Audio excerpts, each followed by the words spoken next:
Dear viewers, welcome to my channel. Today I have got one of my colleagues, Irene here, Irene Nemo. She's one of my very good friends actually, and she has been in Australia for many years. Irene has got many years experience in teaching English language, like IELTS, spoken English and written English. Also, she has been actually teaching business and accounting subjects at different levels. So we'd like to learn a lot about all those things from Irene today, and she would also give some crucial tips on how to improve spoken English. And also I want to say that it's not only in Australia, she has got experience teaching in different countries, especially in China. Let's have a chat. So Irene, how are you today? I'm good, thank you. How are you? Yeah, I'm fine, thank you very much. I'd just like to know what makes you a teacher. Why did you think that you'd love to teach? Parting my knowledge that I took so many years to accumulate was one of the reasons, and I like to help people. Okay. Overall, I like to help. How do you think that people have been helped? That obviously you have been involved in teaching for many years. Yeah. So what gives you the confidence to say that you are actually helping and they have been helped by you? I think the biggest satisfaction of it and knowledge that I have helped is when students or past students email when they've graduated and said, thank you very much, you're one of our best teachers, we'll never forget you, thank you for what you did for me, and things like that. So, you might only get one in every 100 students, but that one means a lot. So basically they acknowledge what you have been doing to them to help and all those things. Yeah. Very good. Now I just want to know that actually how long have you been teaching?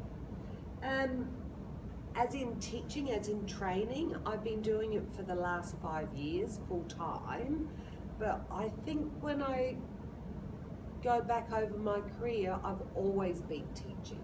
Okay. Even in accounting, because I was at management level, so I was always training, teaching, what's the difference? Yeah. So I have been doing it for many years, but I've only really been doing it full time since I've retired. Okay. So prior to retirement, if you don't mind me asking you that, what you had been doing? I was the CFO for a very large company here in Australia.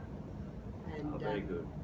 Very good. We were, majority of our suppliers were in Chinese, so I do have a That's so you have some good connection with China, that you often go to China to teach English and different other subjects as well. So viewers, I would like to let you know that CFO means Chief Finance Officer. So some of you may not be aware of this term, and CEO is Chief Executive Officer. Now, I know that you have been to China several times. Can I ask why you have been there? Is it mainly to travel or to teach? Now, when I go over, I go there to teach. I go over and I can do 20-week semesters at a time, and I'm either teaching accounting, law, or English. My passion is to teach them English.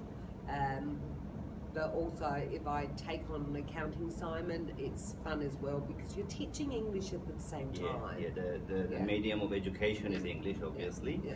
So last time, I believe, during the vacation, like during November, December, and January period, you were back to China for the second time, or third time? Yeah, that was my third time. That was only 6 weeks though. That's where it was not so much about me teaching the students, but teaching the Chinese teachers how to teach English to the Chinese students. So you are actually training all those teachers who would be actually teaching other students. Correct. So you're training the teachers. Yeah. So it's like the boss. Yes, training the teachers to be trainers.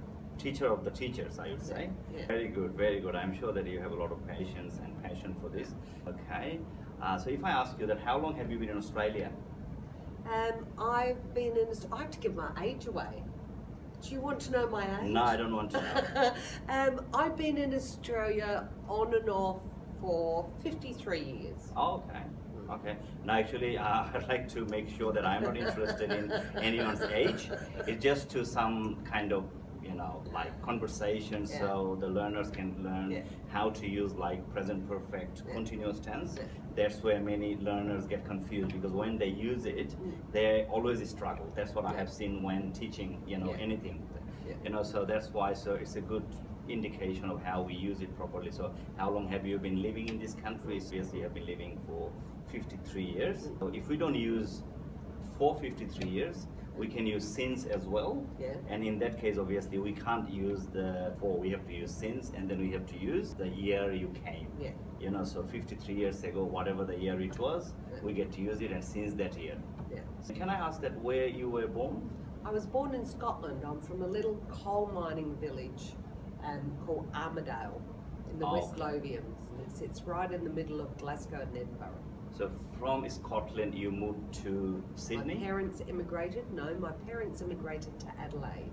Okay, so you guys got immigrated to Adelaide, and from there you actually... I was transferred to Sydney with my work many years ago.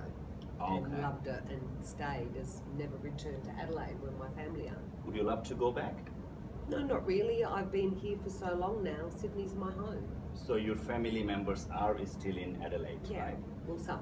Yeah. Okay, so Adelaide is the capital of South Australia, just letting you know. So this is one of the cities in Australia. From time to time, do you go there to visit or? No, I never go back to Adelaide. Why? You don't like them? There's absolutely nothing wrong with Adelaide. Or they come to you? They tend to come to me because this is a bigger city, more for them to do. So they love you more than you do? Yeah, so they tend to come here, or otherwise we meet somewhere else in the world and, meet in Bali or Singapore or whatever and have a family holiday that way. But I don't have enough time to fit going to Adelaide into my life. Okay, so if we are asked that what would be the best place to live, then what would it be for you? For me, Sydney? at the moment, it's Sydney.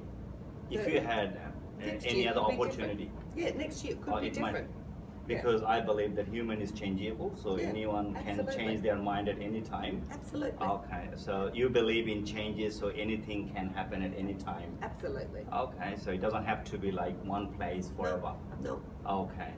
Life is too short for one place forever. Very good point. I'm sure we can learn a lot of things, and we can be motivated from what Irene is trying to say, that actually life is only once, that I think most of us believe.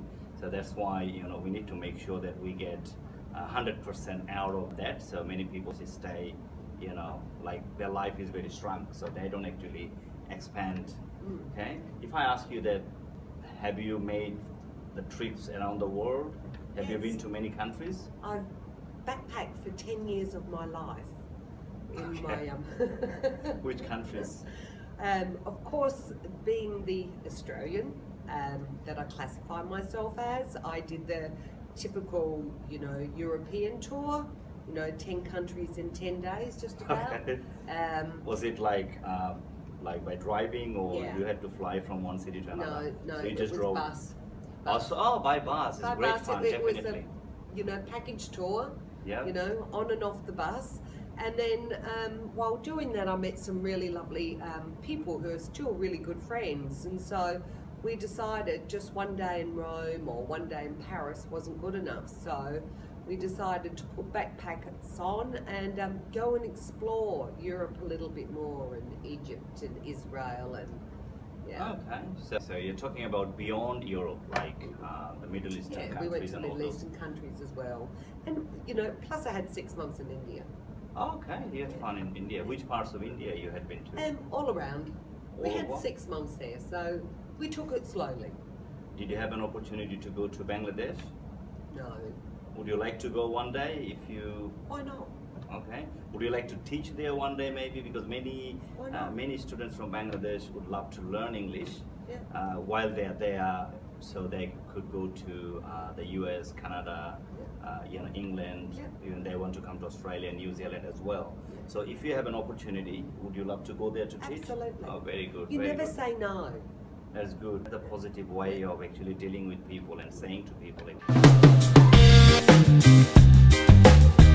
Dear viewers, if you like this video today, please do not forget to put your thumbs up, comment, share this clip, and subscribe this channel.